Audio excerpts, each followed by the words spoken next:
कहानी की शुरुआत में हमें एक सुनसान आइलैंड दिखाया जाता है जहां एक खुफिया लैब में कुछ ड्रग डीलर्स छुपकर इलीगल तरीके से नशा बना रहे होते हैं। ये सब लोग कुछ केमिकल्स को मिक्स करके एक बहुत ही खतरनाक किस्म का नशा बना रहे थे, लेकिन इससे पहले कि वो अपने काम को अंजाम देते तभी वहां उन पर पुलिस का छापा पड़ जाता है, जिससे बचकर वो सब इधर उधर भागने लगते हैं। इसी बीच एक आदमी डर की वजह से वो बना सारा केमिकल एक नदी के रास्ते बहा देता है। वो केमिकल पूरी नदी में फैल जाता है और उस जहरीले केमिकल के फैलते ही वहाँ सब क्रोकोडाइल बहुत बड़े मॉन्स्टर में बदलना शुरू हो जाते हैं। बहुत सारी न्यूज पर भी ये खबर फैल जाती है कि हर आए दिन उस आइलैंड से दर्जनों लोग गायब होते जा रहे हैं, क्योंकि जो भी उस आइलैंड पर घूमने जाता वो मॉन्स्टर क्रोकोडाइल उन्हें वहीं पर जान से मार डालते। इसके बाद हमें एक स्टूडेंट काइल दिखाई जाती है जो एक बायोलॉजी की स्टूडेंट थी। क्लास में उसकी टीचर उन्हें उसी क्रोकोडाइल के बारे में बता रही थी जो उसी आइलैंड का बादशाह होता है। वो टीचर उन्हें उसके मुंह पर लगे एक निशान के बारे में बताती है, क्योंकि यही वो उन मॉन्स्टर क्रोकोडाइल्स का लीडर था। काइल क्लास लेकर सीधा बाहर आती है जहाँ उसके दोस्त उसका इंतजार कर रहे थे, जो उसे यहाँ से उसी आइलैंड पर ले जाने के लिए आए हुए थे, क्योंकि काइल अपने भाई की कुछ एशेज मतलब हड्डियों को उस आइलैंड पर बहाने के लिए जाने वाली थी। यहाँ हमें पता चलता है कि उसका भाई एक स्टोर में कुछ गुंडों के हाथों मारा गया था। उसके भाई ने ही मरने से पहले उसे उसकी हड्डियों को उस आइलैंड पर बहाने के लिए कहा था। इसके बाद वो सब उसी खतरनाक आइलैंड की तरफ निकल पड़ते हैं, लेकिन उन्हें क्या पता कि उनकी मौत उनका इंतजार कर रही है। कुछ ही आगे आने पर वो एक गैस स्टेशन पर रुकते हैं। काइल गाड़ी से उतरकर अपने लिए पानी लेने के लिए आती है। वहाँ उसे एक न्यूज़पेपर लगा हुआ दिखाई देता है जिस पर उसी आइलैंड के बारे में लिखा था। उस न्यूज़पेपर में सब लोगों को उस आइलैंड की तरफ जाने से मना किया गया था, क्योंकि वहाँ वो मॉन्स्टर क्रोकोडाइल सबको मारते जा रहे हैं। लेकिन इससे पहले काइल कुछ और समझ पाती, तभी वहाँ उसे किसी की आवाज सुनाई देती है। जब वो आगे आकर देखती है तो वहाँ एक आदमी बैठा हुआ था। वो आदमी उसे उस आइलैंड की तरफ जाने से मना करता है और एक अजीब सा इशारा करते हुए कहता है कि अगर गलती से भी वहाँ चले गए तो वो तुम सबको मार डालेगा। लेकिन काइल को आगे से कुछ भी समझ नहीं आती, इसलिए वो उस पर ज्यादा ध्यान नहीं देती और वो सब फिर से उसी आइलैंड की तरफ बढ़ने लगते हैं। वो अपनी गाड़ी लेकर एक एयरपोर्ट पर आते हैं जहाँ पायलट उन्हें बताता है कि जहाज में थोड़ा मसला है, लेकिन फिक्र करने की कोई बात नहीं, हम आराम से अपने सफर तक पहुँच जाएंगे। वो अपना जहाज स्टार्ट करके वहाँ से निकल पड़ते हैं। सब शांति से आगे बढ़ ही रहे थे, तभी वहाँ एक आदमी जोर जोर से अपने मोबाइल पर बातें करने लगता है, लेकिन काफी मना करने के बावजूद भी वो आदमी बाज नहीं आता, इसलिए वहाँ एक आदमी उस पर टूट पड़ता है। लेकिन तभी वो जहाज एक दरख्त से टकरा जाता है, जिससे उस जहाज के दोनों इंजन खराब हो जाते हैं और वो जहाज नीचे की तरफ गिरने लगता है। ये देखकर सब लोगों के रोंगटे ही खड़े हो जाते हैं। सब लोगों की सांसें वहाँ अटक जाती हैं। वो जहाज पायलट से बेकाबू हो जाता है, जिससे वो जहाज जंगल के बीच एक नदी में तबाह हो जाता है। जहाज गिरते ही वो सब लोग उस नदी के अंदर डूब जाते हैं, लेकिन खुशकिस्मती से उस नदी में पानी कम था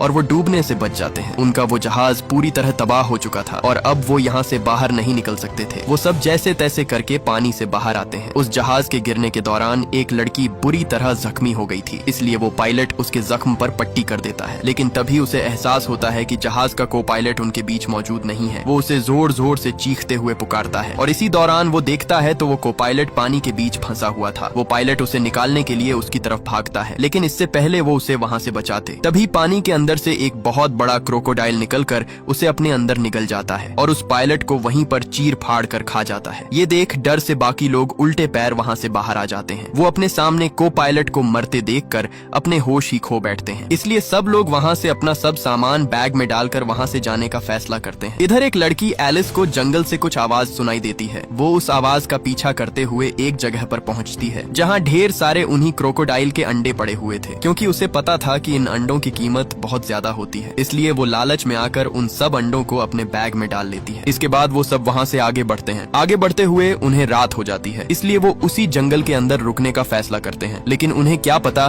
कि उनका ये फैसला उनकी जान लेने वाला है। वो सब वहाँ गहरी नींद में डूब जाते हैं और इसी बीच एक आदमी अपने मोबाइल में सिग्नल ढूंढने की कोशिश करता है। इसी दौरान उसका मोबाइल उसके हाथ से नीचे गिर जाता है। वो उसे ढूंढते हुए झाड़ियों के अंदर चला जाता है। वो आदमी मोबाइल पर किसी को कॉल करता है। वो कॉल करने में इतना गुम हो जाता है कि उसने नीचे ध्यान ही नहीं दिया और तभी अचानक एक क्रोकोडाइल उसे अपने मुंह के अंदर दबोचकर मार डालता है। सुबह होते ही सब लोग उसकी बॉडी को देखकर हैरान हो जाते हैं, क्योंकि अब उनकी जान खतरे में पड़ चुकी थी। पायलट उसकी बॉडी को देखकर समझ जाता है और सबको बताता है कि ये क्रोकोडाइल किसी को खाते नहीं है, बल्कि जो कोई भी उनके शिकार में फंस जाए वो उसे जिंदा मार डालते हैं, क्योंकि अब उनकी भूख पूरी हो चुकी है। जो भी उनके जाल में फंसता जा रहा है वो उसे मारते जा रहे हैं, इसलिए अब ये किसी को नहीं खाते बल्कि उसे जान से मार डालते हैं। पायलट उन्हें बताता है कि ये सब क्रोकोडाइल का लीडर है और इसका नाम क्रिस्टीना है, जिसके चेहरे पर एक निशान लगा हुआ है और ये पायलट उसी निशान के बारे में बता रहा था जो उस दिन काइल को वो आदमी बता रहा था। मतलब उस आदमी ने बिल्कुल सही कहा था, जिसे सुनकर काइल के अंदर डर बढ़ने लगता है। तभी काइल को वहाँ दूर एक घर दिखाई देता है, इसलिए वो सब उसी घर की तरफ बढ़ने लगते हैं। बढ़ते बढ़ते वो एकदम से रुक जाते हैं क्योंकि वहाँ उन्हें कुछ आवाजें सुनाई देती हैं। इसी दौरान काइल को वहाँ बहुत सारे क्रोकोडाइल्स के मोह नजर आ जाते हैं जो अपने शिकार के लिए घात लगाए बैठे थे। काइल उन्हें एक साथ चुपचाप पीछे भागने के लिए कहती है, लेकिन तभी वो क्रोकोडाइल वहाँ खड़ी एक औरत को घसीटता हुआ जंगल के बीच ले जाता है और इसी दौरान वहाँ बहुत सारे क्रोकोडाइल बाहर निकलकर उनके पीछे पड़ जाते हैं। वो सब जैसे तैसे करके अपनी जान बचाकर भागते हुए सीधा उसी घर के अंदर घुस जाते हैं। वो जैसे ही अंदर जाते हैं, पीछे से एक लड़की की टांग को वो क्रोकोडाइल पकड़ लेता है। वो सब भी किसी तरह करके उस लड़की को अंदर खींच लेते हैं और तुरंत उस घर का दरवाजा बंद कर देते हैं। लेकिन फिर भी वो मॉन्स्टर क्रोकोडाइल अपना जोर लगाकर दरवाजे से अंदर घुसने की कोशिश करता है। आगे से वो सब भी जल्दी से दरवाजे पर कुछ लकड़ियां रखकर उसे पूरी तरह बंद कर देते हैं और आखिरकार उनकी जान बच ही जाती है। बाहर वो क्रोकोडाइल उस औरत को चीर फाड़ कर खत्म कर डालते हैं। अब रात काफी हो चुकी थी, इसलिए वो वहीं पर सो जाते हैं। सुबह होते ही वहाँ एक लड़का काइल को एक मैप दिखाता है जो उसे उसी घर से मिला था। वो उसे बताता है कि इस मैप के मुताबिक यहाँ से थोड़ी ही दूरी पर एक बिल्डिंग है। अगर हम वहाँ पहुँच जाएं तो शायद हमें कुछ मदद मिल जाए जिससे हम रेस्क्यू टीम को यहाँ बुला सकें। लेकिन काइल की वही दोस्त उसे मना कर देती है कि मैं नहीं जाना चाहती क्योंकि हमारे पीछे वो क्रोकोडाइल हाथ धोकर पड़े हुए हैं। अगर हम इस घर से एक कदम भी बाहर गए तो वो हमारे टुकड़े टुकड़े कर देंगे। आगे से वो पायलट भी उसे किसी तरह करके मनाता है कि हमें यहाँ से किसी भी सूरत बाहर निकलना होगा, नहीं तो हम सब यहाँ फंस जाएंगे और वो क्रोकोडाइल हमें एक के बाद एक जान से मार डालेंगे। लेकिन फिर भी वो लड़की उसे बाहर जाने से मना कर देती है, इसलिए वो पायलट सबसे वोट कराता है और ज्यादातर लोग यहाँ से बाहर जाने के लिए तैयार हो जाते हैं। जाने से पहले काइल उन सबको बताती है कि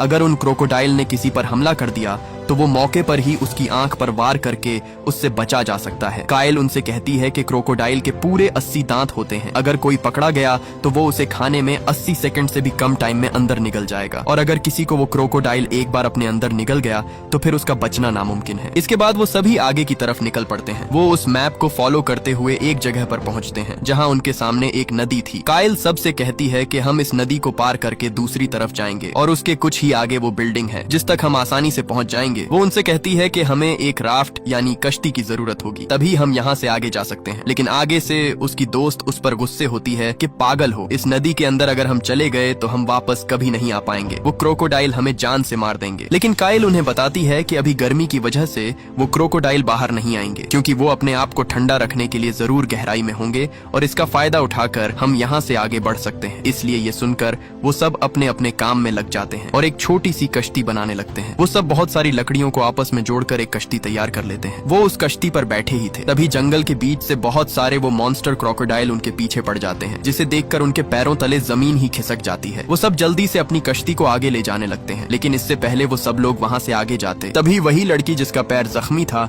वो पानी के अंदर कूद जाती है क्योंकि अब वो यहाँ से आगे और नहीं चल सकती थी। इसलिए वो अपने दोस्तों पर बोझ बनने की बजाय खुद को कुर्बान कर देती है। उसका शौहर उसे बचाने के लिए पानी के अंदर जाने ही वाला था, तभी वो पायलट उसे रोक लेता है क्योंकि वो क्रोकोडाइल उसके करीब आ चुके थे और इसी दौरान वो क्रोकोडाइल मौके पर ही उसे चीर फाड़ कर रख देते हैं। उसका शौहर ये देखकर अंदर से पूरी तरह टूट जाता है। वो सब अपनी कश्ती जैसे तैसे करके उसी घर के पास पहुंच जाते हैं। पहुंचते ही उन्हें वहां पड़े बहुत सारे गोलियों के शेल मिलते हैं। वहां उन्हें बहुत सारा खून और कुछ गैलन मिलते हैं। मतलब ये लोग उसी जगह पर पहुंच चुके थे जहां उस दिन पुलिस ने छापा मारा था, जो उन आतंकवादियों का अड्डा था, और ये गैलन भी उसी केमिकल के थे जो उस दिन नदी के अंदर बहते ही उस नदी के सब क्रोकोडाइल जानलेवा मॉन्स्टर में बदल चुके थे। इधर उस पायलट को भी समझ आ जाती है कि यहाँ कुछ तो हमला जरूर हुआ है क्योंकि बहुत सारी गोलियां और खून यही बता रहा था कि यहाँ पहले कोई गलत काम किया जा रहा था। लेकिन वो इस पर ज्यादा ध्यान नहीं देता। पायलट सब लोगों को 2 हिस्सों में एक टीम बना देता है ताकि सब इस घर की पूरी छानबीन करें और रेडियो या कोई ऐसी चीज मिल जाए जिससे वो यहाँ रेस्क्यू टीम को मदद के लिए बुला सके। वो सब 2 हिस्सों में उस घर की छानबीन शुरू कर देते हैं। वहाँ उन्हें हर तरफ खून ही खून दिखाई देता है। इधर वो पायलट और काइल की दोस्त ऊपर एक जगह पर पहुँचते हैं जहाँ आते ही वो पायलट उस पर गुस्सा होता है क्योंकि उसे सिर्फ अपनी ही जान की परवाह थी। वो उनका साथ देने की बजाय उल्टा उन्हें गलत बोलती, इसलिए पायलट के अंदर उसके लिए रहम नहीं रहा और वह मौका देखते ही उसे सीढ़ियों से नीचे गिरा देता है। लेकिन गिरते समय वो लड़की भी एक लोहे को कस कर पकड़ लेती है। वो उससे माफिया मांगकर अपनी जान की भीख मांगती है, लेकिन इससे पहले पायलट उसे ऊपर खींचता। अचानक ऊपर से एक क्रोकोडाइल आकर उस पायलट को अपने मुंह में बेरहमी से दबोचकर वहाँ से ले जाता है। वो लड़की वहाँ जोर जोर से चीखने लगती है जिसकी आवाज सुनकर बाकी दोस्त वहाँ पहुँच जाते हैं। हैं और जैसे तैसे करके वो सब उसकी जान बचा लेते हैं। वो सब एक जगह पर पहुंचते हैं जहां उसी जहरीले केमिकल में सब क्रोकोडाइल छुपे हुए थे। मतलब उन क्रोकोडाइल को वो केमिकल पसंद आ चुका था, यानी वो सब उस केमिकल के आदी हो गए थे, जिसकी वजह से सब क्रोकोडाइल वहां छुपे हुए थे। इसी दौरान काइल को सामने कंट्रोल रूम दिख जाता है जहां रेडियो पड़ा हुआ था, इसीलिए अब वो सब उस रूम तक जाना चाहते थे क्योंकि उनके पास ये एक आखिरी मौका था इस खतरनाक जगह से बाहर निकलने का। लेकिन उनके आगे उनकी मौत उनका इंतजार कर रही थी। अगर उन क्रोकोडाइल को उनकी जरा भी भनक लग गई तो वो सब उनको जान से मार डालने वाले थे। अब उनके पास कोई और रास्ता भी नहीं था, इसलिए वो उस कमरे तक जाने का फैसला करते हैं। सबसे पहले काइल धीरे धीरे अपनी सांसें रोकती हुई आगे बढ़ती है। सब एक के बाद एक उस कमरे की तरफ आ जाते हैं, लेकिन आखिर में उनका एक दोस्त रहता था। वो जैसे ही आगे आता है वहाँ उसका पैर उन क्रोकोडाइल के रखे अंडों के घोंसले से टकरा जाता है, जिसे देख उसके पैरों तले जमीन ही खिसक जाती है क्योंकि वो सब क्रोकोडाइल नींद से उठ चुके थे और अब वो उनकी खुराक बनने वाला था। जैसे ही वो पीछे मुड़कर देखता है तभी वो क्रोकोडाइल उसका मुंह अपने अंदर दबोच लेता है। ये देख बाकी दोस्तों के होश ही उड़ जाते हैं। वो तुरंत उस कमरे का दरवाजा बंद कर लेते हैं। वो सब जल्दी से उस दरवाजे के आगे कुछ सामान रख देते हैं ताकि वो क्रोकोडाइल अंदर न घुस सके। इधर काइल जल्दी से रेडियो पर रेस्क्यू वालों को अपनी लोकेशन बताती है, लेकिन इससे पहले वो रेस्क्यू वाले उसे कोई जवाब देते मौके पर ही वहाँ से सिग्नल कट हो जाते हैं। इसी दौरान वहाँ उन्हें एक और दरवाजा मिल जाता है जो पीछे की तरफ जाता था। वो जैसे ही वहाँ से निकलकर बाहर आते हैं, बदकिस्मती से उनके सामने से वही खतरनाक क्रोकोडाइल क्रिस्टिना जो सबका सरदार था वो आ जाता है, जिसके मुंह पर वही निशान लगा हुआ था। ये देखकर उनके रोंगटे ही खड़े हो जाते हैं। लेकिन तभी एलिस उसके पास जाकर अपने बैग से उसके वही अंडे निकालती है जो उस दिन उसने जंगल से चुराए थे। एलिस वो अंडा उसे दिखाकर उसका ध्यान भटकाती है, लेकिन अब वो क्रोकोडाइल पूरी तरह गुस्से में आ चुका था और अचानक वो उसका पूरा हाथ अपने नुकीले दांतों के अंदर दबोचकर उसे दीवार के साथ जोर से दे मारता है, जिससे एलिस वहीं पर बेहोश हो जाती है। वो उसे खाने के लिए उसकी तरफ बढ़ता है, लेकिन मौके पर ही काइल उस पर गोली चला देती है, जिससे उसका ध्यान उसकी तरफ आ जाता है और इसी का फायदा उठाकर वो तीनों वहाँ से बाहर भाग निकलते हैं। वो क्रोकोडाइल अब काइल की तरफ बढ़ता है, लेकिन इससे पहले वो काइल को मार डालता तभी काइल रेंगते हुए सीधा एक लकड़ी को उसकी आंख पर दे मारती है और वो क्रोकोडाइल अपनी आंख से अंधा हो जाता है, जिससे उसका ध्यान उसकी तरफ से हट जाता है। उस क्रोकोडाइल का ध्यान हटते ही काइल जल्दी से ऊपर रखा केमिकल नीचे गिरा देती है और मौके पर वो अपने लाइटर को जलाकर वहाँ केमिकल पर फेंक देती है, जिससे वहाँ आग भड़क जाती है और आग के भड़कते ही वो क्रोकोडाइल वहीं पर जलकर राख हो जाता है। वो सब जल्दी से भाग कर बाहर आते हैं। जैसे ही वो भाग कर आते हैं वहाँ उनके सामने वो रेस्क्यू हेलीकॉप्टर भी पहुंच जाता है। मतलब रेडियो पर उनकी आवाज सुन ली गई थी। उस हेलीकॉप्टर को देखकर उनकी खुशी का कोई ठिकाना नहीं था। इसके बाद सीन कट होता है और हमें काइल दिखाई जाती है जो अपने भाई की हड्डियां लेकर दूसरे आइलैंड पर बहाने के लिए आती है। वो उन हड्डियों को बहाकर बहुत खुश होती है क्योंकि उसके भाई की ख्वाहिश पूरी हो चुकी थी। मूवी खत्म होने के बाद हमें वही खतरनाक आइलैंड बेओ दिखाया जाता है जहाँ उसी घर के अंदर अभी भी वो पायलट जिंदा था। मतलब खुशकिस्मती से वो उस क्रोकोडाइल से बच निकला था, लेकिन क्रोकोडाइल के काटने पर वो बहुत ज्यादा जख्मी हो चुका था और ये मूवी यहीं पर एंड हो जाती है। अगर ये वीडियो आपको अच्छी लगी तो इस वीडियो को लाइक और हमारे चैनल को सब्सक्राइब कीजिएगा।